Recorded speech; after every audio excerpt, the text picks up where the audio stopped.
السلام عليكم خوتي خواتاتي، كي دايرين؟ لاباس عليكم؟ نتمنى كلكم تكونوا بخير على خير يا ربي. اليوم فيديو جديد ووصفه جديده. اليوم الوصفه ديالنا 10, 9, 8, 7, 6, 5, 4, 3, 2, 1, 0.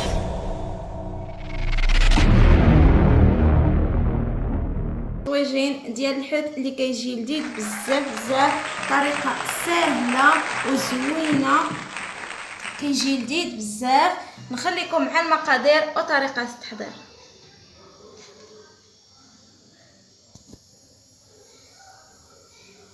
غنبداو بسم الله. غنحتاجو هنا الحوت. بالنسبه للحوت كميه اختياريه، انا درت غير شويه اننا حنا غير 3 الاشخاص.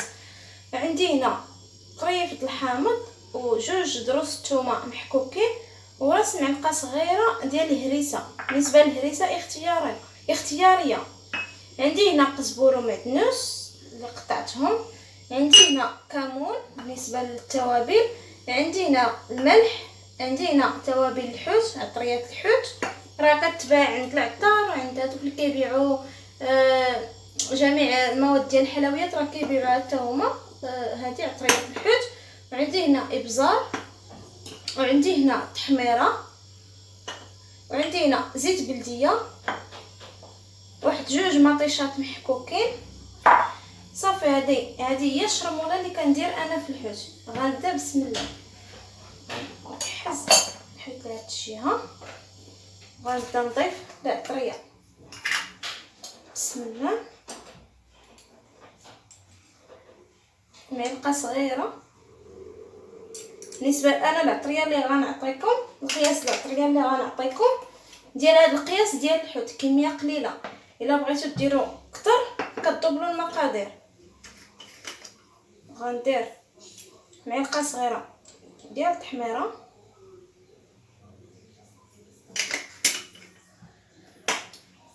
هاد الشرموله كتجي لذيذه بزاف، كتجي زوينه في الحوت. عندي نص معلقه ديال البزار، ما غاداش نكثر البزار حيت غندير شويه الهريسه. كيف ما قلت لكم هريسه اختياريه. وحتى الملحه ما غاديش نكثرها بزاف، اني غندير غندير الحامض. من الاحسن الملحه ما تكثروهاش، طيبوه وديك الساعه تذوقوا. الا خاصه مازال ملحه تزيدوا شويه.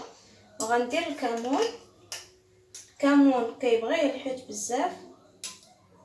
غندير تقريبا 2 معالق صغار ديال الكمون كيتواتى هو والحوت. غندير قزبور ومعدنوس اللي قطعتهم. من الاحسن يكون طري، ما يكونش في الكونجيلاتور باش كيعطي مذاق لذيذ بزاف. نهز. غندير ديك الهريسه والثومه.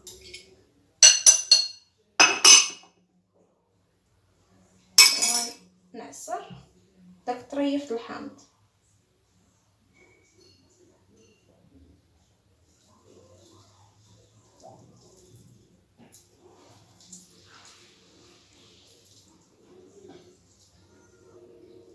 صافي من بعد ما عصرت داك طريف الحامض غنحرك المكونات مزيان. غنضيف عليهم واحد 2 معالق كبار ديال زيت بلديه. من الاحسن ديروا زيت بلديه، كتعطي فيه مذاق زوين.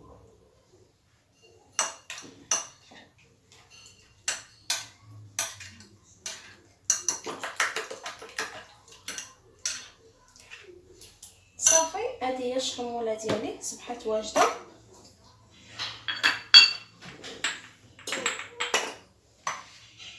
غنكبها على الحوت اللي عندي. كيف ما قلت لكم انا الكميه ديال الحوت اللي درتها قليله. صافي غنحاول ندخل هاد الشرموله في هاد الحوت اللي عندي. من الاحسن البنات الشرموله الا غديروها ديروها في الحوت، ديروها بالليل وتخليو الحوت ديالكم يبات حتى الغد لي عاد باش طيبوه. انا ما كنتش معوله انني نديرو لهذا، ما شرملتوش ليله قبل. غنشرملو دابا وغنحطو المده ديال ساعه. غنغطيه وغنديرو في الثلاجه ونخليه لمده ديال ساعه عاد باش غنطيبو. تفيقي بالصباح تصيبيه وبما فطرتو وجمعتي الروينه ديري ديك الساعه تيطيب باش ما دخلاتو ديك التشرموله ديك التشرميله باش ما كيجي لذيذ بزاف.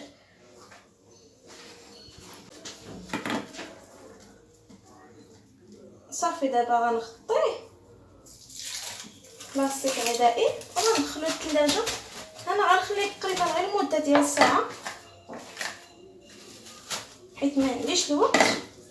وانتما كيف قلت لكم الا خليتوه الليله قبل تشرملوه بالليل وتخليوه حتى لغد ليه كيجي حسن اكثر، كيجي لذيذ، كتكون داخله فيه ديك الشرموله اكثر، كيجي زوين. وحتى كانيت الا خليتوه المهم غير ديك الشرموله ما بدا تبقى فيه باش يشربها مزيان الحوت دخل فيه من الداخل. ولكن ضروري تحطوه في الثلاجه البنات سواء في الليل سواء لغد ليل، ضروري تحطوه في الثلاجه حتى تبغيو طيبوه عاد باش تهزوه من الثلاجه.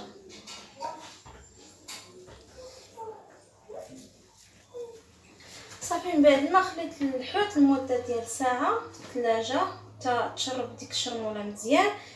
قطعت هنا بطاطا دواور رقاق، قطعت هنا خيزو تا هو على شكل دائري رقيق، وعندي هنا الزيتون، وعندي هنا ورقه سيدنا موسى ضروري في الحوت كتعطي واحد النكهه زوينه بزاف. عندي هنا زيت بلديه، وعندي هنا الكمون، وعندي هنا فلفله حمراء وفلفله خضراء. غنبداو بسم الله. غنهزو زيت بلديه غنديروها تقريبا معلقه كبيره ديال زيت بلديه، وغنهز خيزو هو اللي غنستف الاول. انا هو اللي كيكون صعيب انه يطيب وكيكون طايح شويه، من الاحسن نديروه هو الاول. صافي غنستف خيزو كله.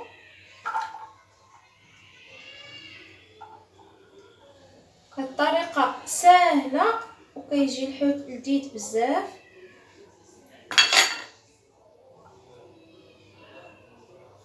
صافي من بعد ما درت خيزو دابا غنفرج البطاطا حتى هي. البطاطا كثرتها شويه كيبغيها ولدي الدراري الصغار كتعرفوهم كتعجبهم البطاطا. بنفس الطريقه غنفرش البطاطا حتى هي كيف ما درت الخيزو حتى هي راه قطعتها رقيق.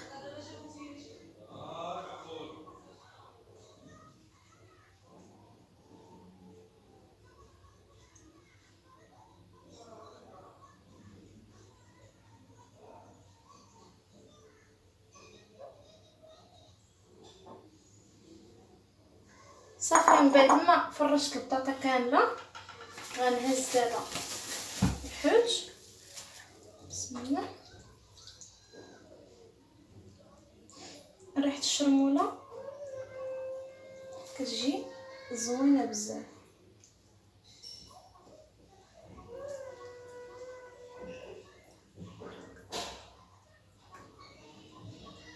كما قلت لكم انا درت كميه قليله، نتوما الا بغيتو ديروا كميه كثيره غدوبلو مقادير ديال التوابل. هاد الشرموله غنخليها. عندي هنا الفلفله دواور قطعتها حتى هي دواور غنزين بها.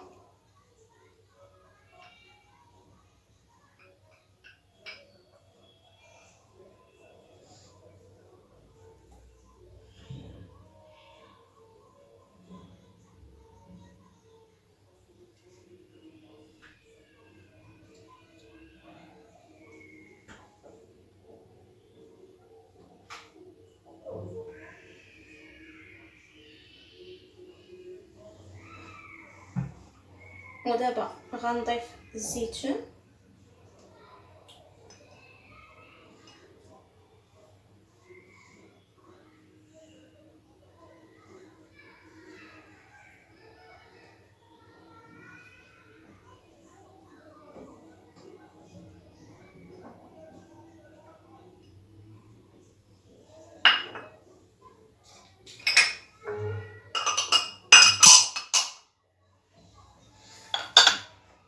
دابا غنجيب ديك الشرموله اللي عندي وغنكبها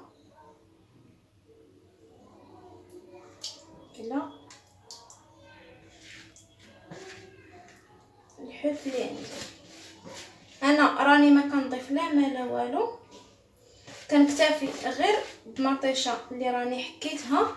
راه اصلا الحوت هو كيطلق الماء ديالو، يعني ما كاينلاش نزيدو الماء.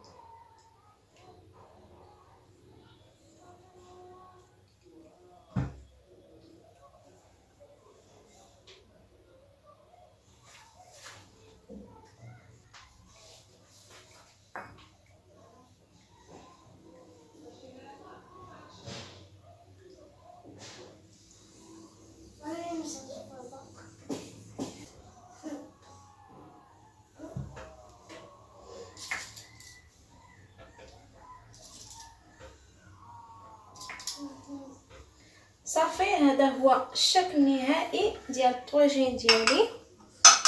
دابا غنديرو من فوق العافيه تكون مهيله. الا كانت عندكم الوقت تقدروا ديروه فوق الفاخر، كيجي زوين بزاف، كيجي بنين. دابا انا غنديرو فوق عافيه مهيله طيب ان شاء الله، ونوريكم الشكل النهائي.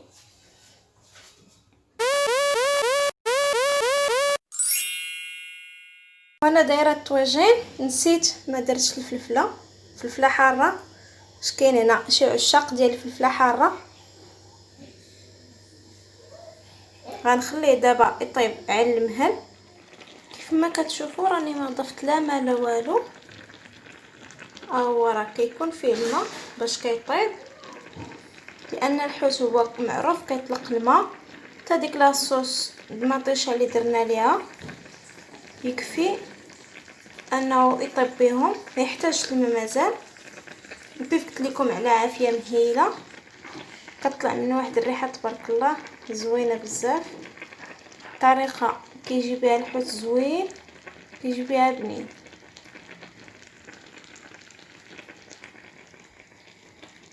هذا هو الشكل النهائي ديال الطواجين ديالنا البنات من بعد ما طاب. هكا كيجي لذيذ بزاف. تقدروا تقدموه سواء الغداء سواء العشاء. انا هنا قدمته مع سيتروم ديال الحامض، الا بغيتو ان شاء الله نشاركو معكم، كيجي لذيذ بزاف. وقدمته مع عصير خيزو الليمون، شكون اللي ما كيعرفوش، محبوب الجماهير. صافي وشويه الزيتون. هذا هو غدانا ديال هذا النهار. نتمنى ان الوصفه ديال اليوم تنال الاعجاب ديالكم، وما تنساوش تبارطاجيو مع صحابكم وحبابكم، وما تنساوش اللي مازال ما تابوناي يهبطوا دابا يتابونا وتضغطوا على الجرس باش يوصلكم اي حاجه جديده درتها. وبسلام عليكم الى فيديو جديد ووصفه جديده ان شاء الله.